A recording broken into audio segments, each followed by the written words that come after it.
What's good, FERIA family? Welcome back to another video. In today's video, I want to share with you guys how I went from a broke beginner barber with no clientele, door dashing to try to make ends meet, to a full-time independent barber, not relying on a barbershop for walking clientele, with a contact list of over 500 clients. So if you're a barber or trying to become a barber and you want to find out what barbers are doing to be able to work for themselves and not have to be trapped in a barbershop, this is going to be the video for you. Let's get started. All right, guys, first things first, the most important thing that you have to be aware of when you're starting to build your clientele is understanding where you're at as far as service quality. In the beginning of me starting to cut hair, you don't know how many times I lost clients just because I didn't understand that there was things that I really just had to get better at before I started to actually retain these clients. And although a lot of barbers may believe that although you're not as good as you want to be, you could always build a big clientele and make enough money and this and that. But the fact of the matter is if you want to build a solid clientele and you want people to actually be satisfied with your services, especially if you want to work for yourself and not rely on a barbershop for your clientele, the truth is you have to constantly improve. You need to be aware of how good you are so that you understand how much to charge, and if people are not staying with you,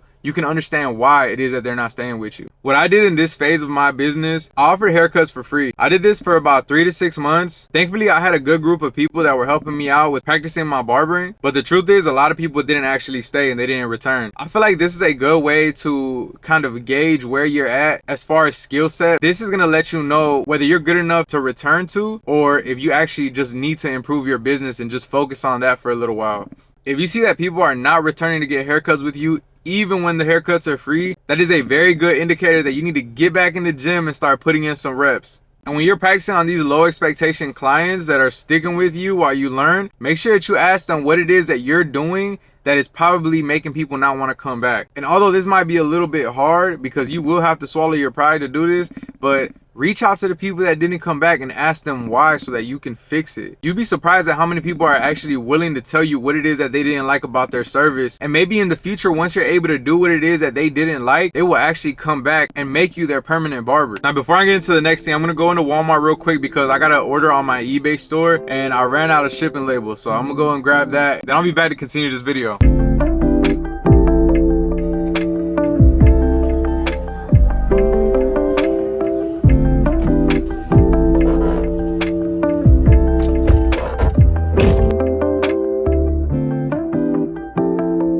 Alright, now that we're home, I want to go ahead and talk about the next thing that I did to be able to grow my clientele. And this part is really important, right? You need to focus on your marketing. That means you're going to have to be a salesman, bro, whether you like it or not. I had to tap into my community. I was asking coworkers to come through and get haircuts. I was asking my family to come through to get haircuts. I was asking all my friends. So if you guys want to start building a clientele, you have to overcome that fear of asking people to come and support you. Build up the proof that you are who you say you are. That way you're not selling people the wrong things. That way you're not tricking people into coming for a service that they don't want. You want to make sure that you can show them accurately what it is that you can provide, how much you're charging, and if you're doing it for free, it's going to be a lot easier. Unless you're completely horrible and you're making people's lives worse by giving them their haircuts. But you have to get word out, start asking people, go around town. Even if you have to knock on doors and let people know about who you are. Whoever you get to hop in your chair and give them a haircut, make sure you write their names down, write their number, and put it in your schedule, okay? And those people that you use as your first clients,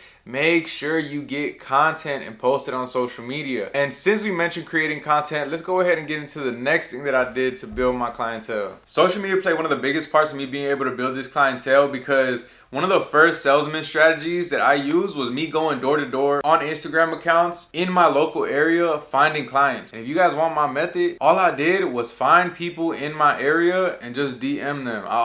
Most people on social media don't have followers from outside of their communities.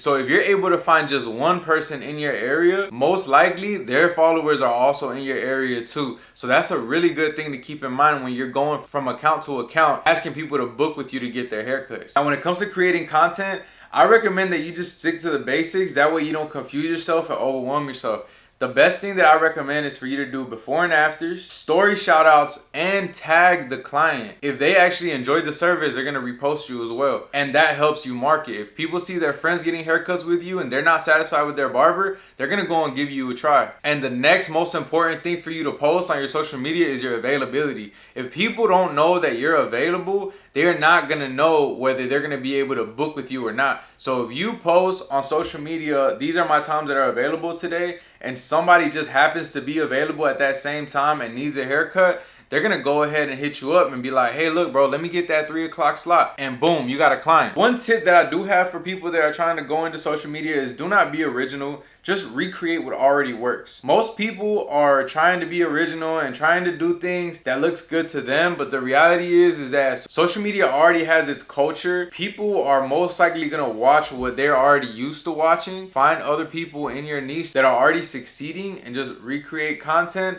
with your own personal twist. Now, this next thing that I did was probably the most important thing that I did for retention, and that's data collection. Now, when I say data, I'm talking about these few things: their name, their email, and their phone number. If I didn't keep track of those things, I would not be able to reach out to them to offer deals and remind them that I exist. The way that I did this was through my booking app. And I know that a lot of people are trying to avoid the booking app because they don't want to pay the fee. But bro, the best thing that you could do is keep your clients' information.